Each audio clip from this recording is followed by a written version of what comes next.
Bonjour, bienvenue à cette première capsule du chapitre 4 qui va porter sur la fonction partie entière. Alors, on a déjà commencé à travailler un petit peu avec la fonction partie entière dans la SE sur les cueilleurs de pommes et on va aller voir maintenant quelques éléments de théorie.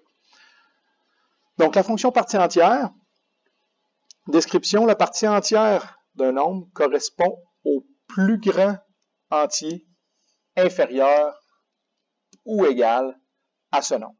Le plus grand entier inférieur ou égal à ce nombre.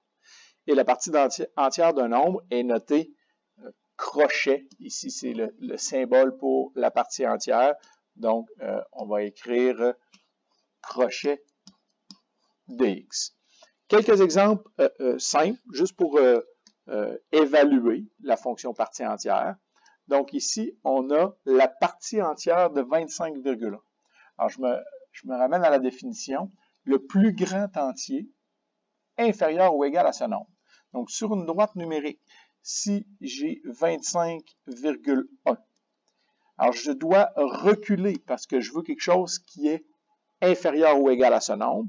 Alors, je dois reculer jusqu'à temps d'obtenir un entier. Alors, le premier entier que je vais rencontrer ici va être 25. Donc, le résultat ici est de 25. Si j'ai moins 7,2, alors là, il faut faire attention. Si j'ai moins 7,2, donc je suis ici à moins 7,2, je dois reculer parce que je vous rappelle que je veux un nombre entier qui est inférieur ou égal, bien sûr. Donc, je veux un nombre inférieur à moins 7,2. Alors, je recule et le premier nombre que je vais rencontrer sera moins 8.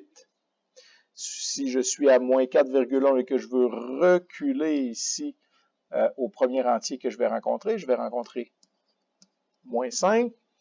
Et un autre exemple ici, juste pour bien comprendre, ici, la partie entière de 11,99. Alors, on n'arrondit pas, on veut vraiment un entier qui est inférieur ou égal. Donc, ici, j'obtiendrai 11. Je vais peut-être juste ajouter un exemple, là, parce qu'il n'y en avait pas dans les notes, mais évidemment, si je prends la partie entière d'un nombre qui est déjà un nombre entier, ben, je vais obtenir ce même nombre, tout simplement. La note ici est importante là, de mon expérience que j'ai eue l'année dernière. Beaucoup de personnes là, avaient tendance à confondre le symbole à cause des crochets, qui est le même symbole qu'on utilisait pour un intervalle. Donc ici, on ne peut pas confondre la partie entière d'un nombre et l'intervalle allant d'un nombre à l'autre. Donc effectivement, c'est pas très bien fait, mais quand j'écris ça mathématiquement, ça a deux significations. Ça peut être l'intervalle allant de 2 jusqu'à 5 inclusivement, ou ça peut être, dans la section qu'on va être, on va surtout parler de partie entière, et donc à ce moment-là, ce n'est pas un intervalle de nombre, mais c'est un seul nombre. Ici, la partie entière de 2,5 serait 2, donc le plus grand entier qui est inférieur ou égal à ce nombre. Exemple de contexte. J'ai de la misère avec mon tableau, pardonnez-moi. Alors, dans le cadre d'une campagne de financement d'un organisme qui lutte contre le cancer du sein, on remet au donateur un billet de tirage pour chaque tranche. Alors ça, ce sont des termes là, qui vont vous faciliter la vie, là, qui vont vous aider à reconnaître le modèle de partie entière. Alors, chaque tranche de don de 20 $. Ce qui veut dire que quelqu'un qui donne 15 $ ne recevra pas de billet de tirage. S'il donne 15 $, 18 $, 2 $, et dans tous les cas, il y aura 0 billet. À partir du moment où il est à 20, donc on inclut le 20, à partir de 20, il y a un billet. Et là, qu'il donne n'importe quel montant entre 20 et 40, excluant le 40, il va recevoir un billet. De 40 à 60, il va être à 2, et ainsi de suite, ce qui nous donne une table de valeur vraiment d'une fonction partie entière. Assez simple à reconnaître, la partie entière, vous allez observer toujours ici un intervalle. Comme j'expliquais tantôt ici, là, ce n'est pas la partie entière ce qui est là, c'est un intervalle. Et donc, dans la table de valeur, pour reconnaître une fonction partie entière, il suffit de vérifier si on a des intervalles ou non. Donc ici, on a une fonction partie entière. Graphiquement, on l'a fait dans la situation d'apprentissage sur les pommes. Ça va ressembler à quoi? Alors ici, À 0, on n'a pas de billet. Jusqu'à 20. À 20, on a un premier billet. On va rester à un billet jusqu'à 40. Ensuite, on en a encore un. Ensuite, on en a encore un. Et ainsi de suite. Donc, le graphique va ressembler à ça. Même si ce n'est pas l'objectif, je vous parle quand même tout de suite de la règle. Ici, on va s'en parler un petit peu plus tard dans les notes de cours, mais quand même. Ici, on voit que le paramètre A, qui est lié aux étirements ou contractions verticales, on voit que la hauteur de la marche, elle est de 1. J'ai donc pas eu de transformation et le A vaut 1. Par contre, la longueur de la marche, ici, est de 20. J'ai donc eu un étirement horizontal d'un facteur 20. Et puisque dans le cas du B, on doit toujours l'inverser, j'ai un B qui est 1 sur 20. Et donc, si je voulais trouver la règle de cette fonction-là, j'aurais ceci. F de x est égal à 1 fois, donc je n'écrirai pas le 1, fois B qui est 1 sur 20 fois x. Partie entière de tout ça. Comme je vous dis, on va revenir à la règle, ce n'était qu'un petit exemple.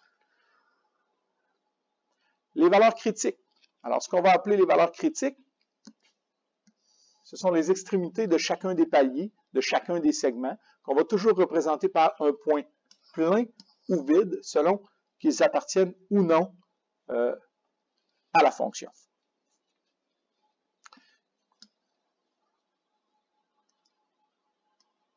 Alors, comme je vous le disais, on a ici le rôle des paramètres. Pour la règle, on va y revenir.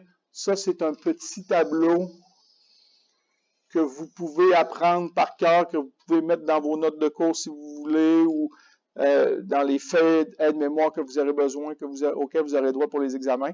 Cependant, moi, je crois que pour quelqu'un qui comprend bien, qui a bien compris la partie sur les paramètres, ici, A plus grand que 0, A plus petit que 0, B plus grand que 0, B plus petit que 0, je pense que vous avez déjà compris ça.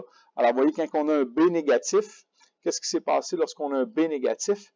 Bien, on a eu un retournement à l'horizontale ici, et donc le point vide va être à gauche. C'est ça la caractéristique qui est commune à ces deux graphiques-là. Tandis que lorsque le B est positif ici, on n'a pas eu de retournement horizontal et nos points pleins ici sont à gauche. Alors, c'est comme ça qu'on différencie un B positif d'un B négatif. Maintenant, la valeur, la grandeur de ces nombres-là, dans le cas de A, lorsqu'on regarde sans son signe, ce que ça nous donne, c'est la distance entre deux marches, que je vais aussi appeler souvent la hauteur des marches. Et puisque B est relié à la longueur des marches, mais que B est toujours, on doit toujours traiter le B comme étant l'inverse de l'effet qu'il y a sur le graphique, alors à ce moment-là, B va être 1 sur la longueur d'une marche, ou si vous préférez, la longueur, dépendamment des situations, on va utiliser un ou l'autre, va être égal à 1 sur B, et ici, on met le B en valeur absolue, comme on avait mis le A en valeur absolue, parce que dans les deux cas, ce n'est pas le signe qui nous intéresse, mais bel et bien la grandeur du nombre. Alors voilà pour cette première capsule sur la fonction partie entière. Il y en a une autre qui suivra bientôt.